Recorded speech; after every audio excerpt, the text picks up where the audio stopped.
right. Good morning and welcome to the Reckoning Brothers podcast, afternoon tea edition. Hopefully, in the future, we will be sponsored by Barry's Irish Breakfast Tea, which is delicious, and I'm drinking it right now. Josh, how you doing? I'm drinking Yogi, and hopefully we'll be sponsored by Yogi. You're a fucking traitor. That's first and foremost. I'm sorry. It's okay, man. Secondly, we talked last week about whether or not it makes sense for like a high school graduate right now in 2025 to go to a generic 4-year school when they don't really know what they want to do and just kind of get that generic 4-year degree, Yeah. the kind of middle class 4-year degree, right? That was Yeah. basically what we were talking about. And we came to the conclusion more or less against it, right? No, I think it makes sense for some. It just Makes depends sense on for some. your. It depends on your drive, really. But Yeah. do you have the dedication to go through with it? It's really just the check mark. Are you wanting to get that check mark to put it on your application? I have that box. Yes. Yeah. So Yeah, I agree. And the question is it worth it? And since we started talking about that, piqued my interest. So, with the help of the internet and AI, I did some research. And of course, the first giant thing that pops up when you look into this is tuition costs, understandably enough, right? yeah. You ready for some numbers? Oh, prepare to scare me. I have All right. children. So, this is according to Statista, the website. This is for the years 23, 24. These are average tuition costs annually. All Okay. right. The first one here is for private nonprofit 4-year colleges. So this is like your Harvard, your Brigham Young universities, University of Chicago, that kind of thing. As a matter of fact, before I say it, you want to take a guess? Annual costs. 48. $56,190 is the Is that average. 4 years? Or is For that's 1 year? That's annually. That's 1 year for Jesus. these 4-year colleges. All right. Public 4-year colleges for out of state students, right? So state university out of state, average cost annually $41,920. I was gonna say that's where my 43 will come in. Okay. Yeah. So not far off at all there. Now, if you're in state in these same public 4-year colleges, $24,030 average cost annually.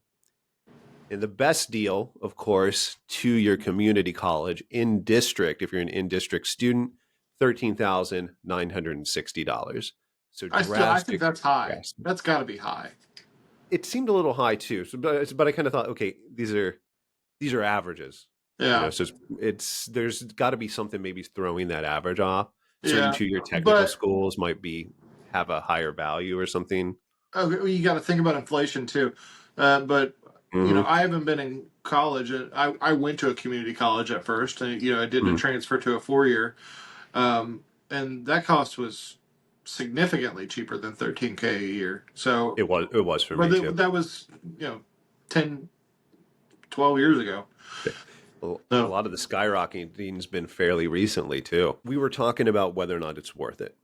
And a good way to determine that is by asking people, which the United States Federal Reserve did. And I will, of course, put all of these references. They sent out surveys about whether or not education exceeds cost surveys. Here's a couple interesting stats. People with associate's degree or higher in public institutions, 64% of those people surveyed say that the benefits were greater than the cost. So 64% of people with associates or higher say it was worth it. All right. This is 2024. This is most people. This is a pretty high number, right? Would you say? Yeah. I would expect it to be less. For-profit institutions like DeVry or something like that. That doesn't exist anymore. Yeah. People that went there, only 38% said that the benefits were greater than the cost. So most people said no, that wasn't worth it. Right. Which I thought that was. There's other ones like that. ITT Tech. And ITT Tech, yeah, I remember the commercials. They were all over the place. And there was a graphical institution nearby. I don't remember the name of it, but it was definitely not worth it. Yeah, I know the one you're talking about. It was in Kettering. Yeah. It totally not worth it. I can't remember the name of it, but it just screamed not worth it. Like any school of graphic design or art, I mean, it might as well say, hey, OIPNT.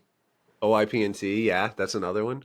They Yeah. might as well just say throw your money in the garbage or catch it on fire. Right. Right. It pretty much screams that out, and the numbers as far as those surveys go really show that. I bet you that skews too, because if you think about it, if you went there, there's a fallacy or something like a sunk cost fallacy where you went there, so you're gonna want to tell yourself that it was worth it, even if it wasn't. So you're That could be. probably a good percentage of those people really, if you really got down and asked them a line of questioning, they'd be like, "No, no, it really wasn't."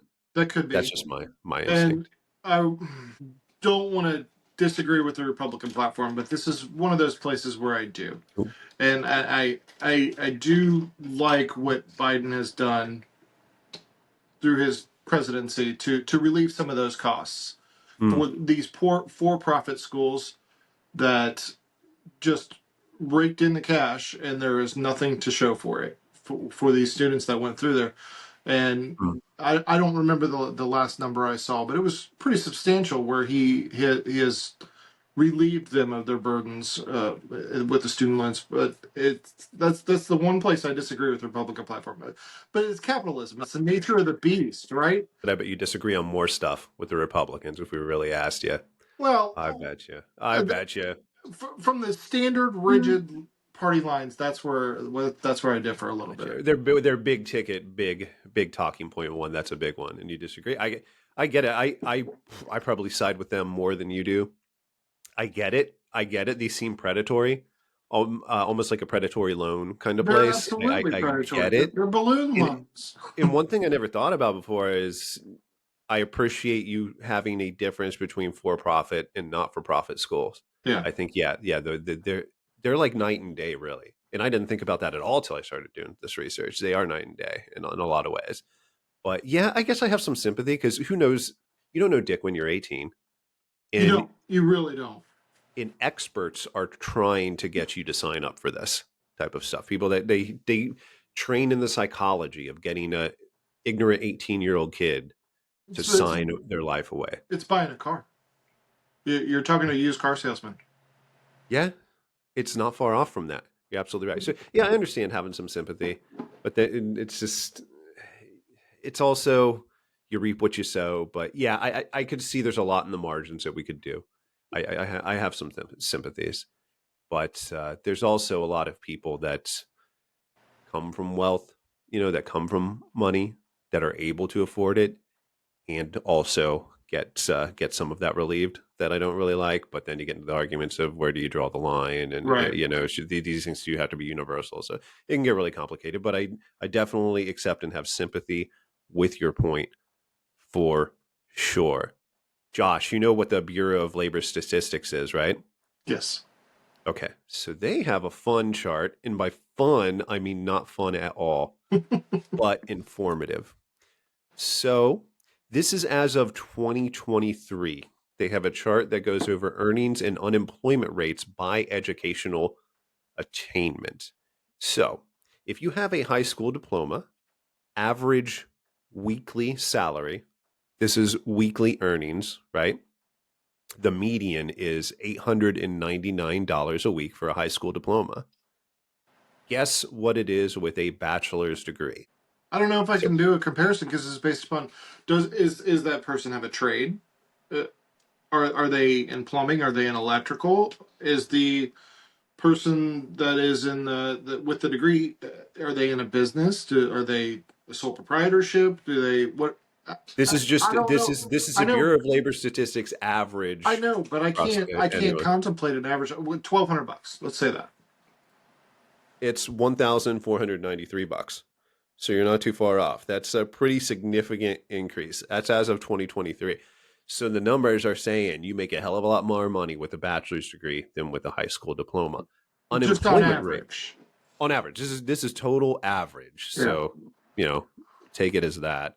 Unemployment rates 3.9% for those with a high school diploma as opposed to 2.2% with those with a bachelor's degree. So there's a pretty striking numbers that are Yeah. saying, yeah, get the degree. But these are also broad, right? These are broad, just like you said, average. It's hard to say. I mean, it's night and day with these numbers depending on what degree you get, what your major is. So what But I I'm looked up, I'm actually curious. There's probably no statistics on this, but what's the homelessness rate? oh yeah, that's a pretty good question. I mean, it's I, it's rampant here at where I live, and I know it is in L.A. oh There's yeah, got to be somebody that has a bachelor's degree that's sitting on a stoop somewhere. there absolutely is. Well, and a lot of that also has to do with drug addiction And and mental mental health. illness, and you can Yeah. just having an education is not going to save you from mental illness. That yeah. So you're probably right about that. Um, you know what Georgetown University is, right? Yes. They are definitely not one of those weak ass institutions that we talked about earlier. So they broke it down by majors. So as of this is a 2016 chart, so it's a little bit dated, but the top degree category as far as majors go is architecture and engineering. In the bottom is education, which I thought was kind of odd. Now that's below degrees in the arts. That's below degrees in psychology and social work, bachelor's degrees of psychology and social work, below humanities and liberal arts. All of those are kind of clustered at the bottom, the one that I just mentioned. Um, then you've got computers, statistics, and math is kind of right below architecture and engineering. Then you go down to physical sciences and health degrees right below that. So there's pretty staggering differences too. The top architecture and engineering is about double where you're looking at with an education degree, 52,000 versus about 100,000. It makes a big difference on what that degree is in, and it's what employers are, who's hiring, Right. and Now, predicting that. those are from 2016. The 8 years later, I wonder if those numbers have Well, they've gone definitely down. skewed. I think Yeah. they've definitely skewed. Probably all gone down everywhere, but yeah, it matters what that degree is, what that major's in, and what we talked about before is like, how the hell do you predict the future and what degrees you're going to be in with the crazy world of AI and technology and everything changing so unpredictably?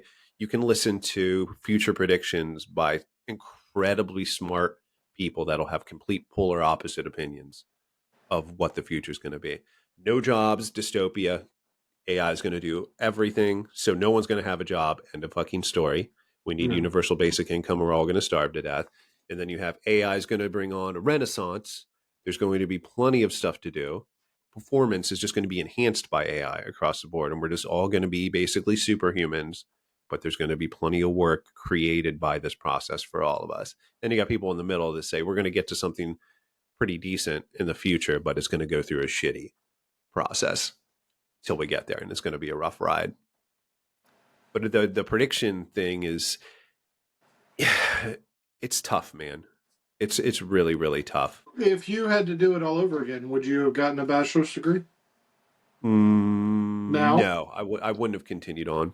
No, no, because I like what I'm doing now, and I could have probably just done that with a high school diploma and worked my way up. Right. Well, I'm not saying in your current role. I'm talking about if you didn't have didn't know what your future was, would you do it all over again right now?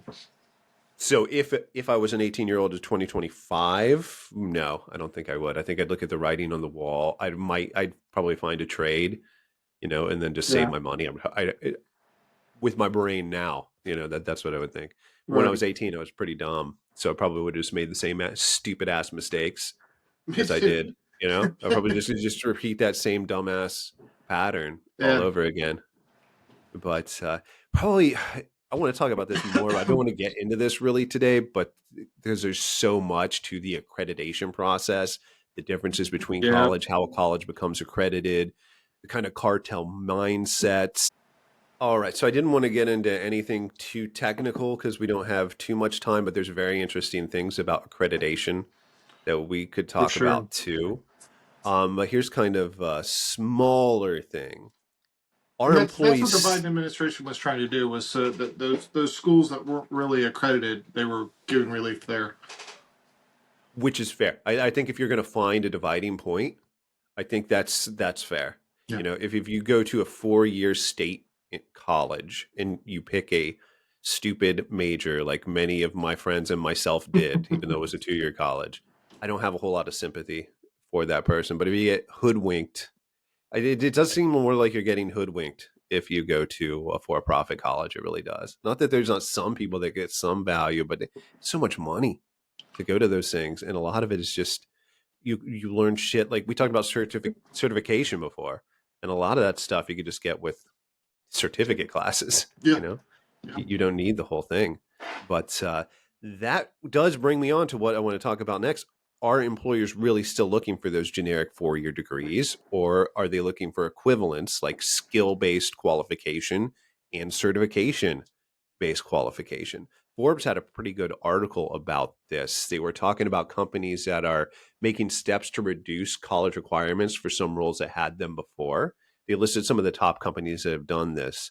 Walmart, and this is like corporate Walmart, right? Accenture, Bank of America, Delta, Google, IBM. IBM was a big one. Found another article with one of their guys, and Kellogg's. They are making pretty good strides in just getting rid of degree requirements. This article says that a lot of the reasoning behind it is pandemic related and having difficulties filling these roles because of that. So they're working on skills based hiring, where they're just seeing if the person has the skills through the interview process rather than just a degree. Yeah. I think that's where the future needs to go. I really do. will comment on that and say that I guarantee 99% of those companies that you just named offer tuition reimbursement. Really? I didn't see that in the article. I didn't notice that, but that's interesting. I'm guessing, and I think there's a cap. 5,250 is what the most companies offer, and I think that's the IRS cap or something like that. Really? But I can guarantee a lot of those companies offer that. And it's internal training. You want to build your employees up, but I can see where they would lower the requirements. But I feel like that there's probably still some stipulation of continued education. There's an interesting point on that on another article I read in Business Insider, which is becoming very valuable for researching for this. I'm starting to really like that magazine/website. Yeah. So John Lester, he's a vice president of human resources technology, data, and artificial intelligence at IBM, said that almost a decade ago, the average IBM employee spent about 31 hours a year learning new skills.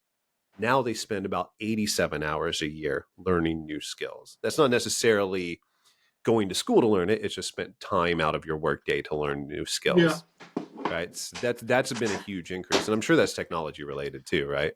And the difference between what you learn at school versus what you need to know for the job and technology, I'm sure so technology is some part of it, but I also think it's cultural. It's embedded in the company. There has to be something for a continuing education thing, and that's something I tell my son. I hate going to school. Dude, I learn something new every single day, and that's just the way my company operates. So I'm sure a lot of it's cultural too. That makes perfect sense. In that same article in Business Insider, there's a consulting group. They mentioned that skills learned at work contribute to 46% of the average person's lifetime earnings. I don't know how they came up with that stat, but that's a pretty big amount of money. 46% of your earnings over your lifetimes contributed to what you learned on the job. That's a big fucking deal. I believe that. I believe it too. But that's a big deal. That's a big number, man. I mean, that points more towards the not worth it. As we go through all these things, I've got those two categories. I'm dropping marbles in the worth it or the not worth it for the 4-year generic college degree. We should have physical marble jars right now. Oh, we absolutely should. I would stick 4 or 5 marbles in the jar of not worth it just for that 46% of a person's average lifetime earnings being contributed to skills learned on the job. That's a big deal. That's a big deal right there too. I totally believe that. I'll give us an example, but you don't know how to make a pizza when you start working at a pizza place. Correct. We've both worked at pizza places and know this. Right. So you could take that skill to another place and say, I know how to cook a pizza. I can manage people cooking a pizza. And yeah, it can go on and on and on. We can talk more about this later. But there's studies in this Business Insider article pointed out that as much as companies say they want to start moving towards skill-based hiring, hiring for skills or experience over formal education accounted for just 1 in 700 hires in 2023, according to this. So that's more, it's like, okay, 1 in 700 people, they chose skills and experience over formal education to decide to fill those roles Yeah. is not very promising. So No, it's not. But I mean, there's also words where they say you entry level position and 4 years of experience required. How do you how do you yeah, how do you do that? You can't yeah, get this is a paradox. You can't possibly do that, right.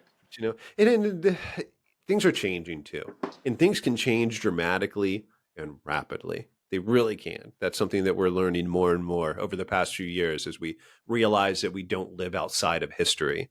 That those of us who were born in the 80s seem to think or have been told most of our lives that everything's pretty much just fine now. We kind of live outside of history.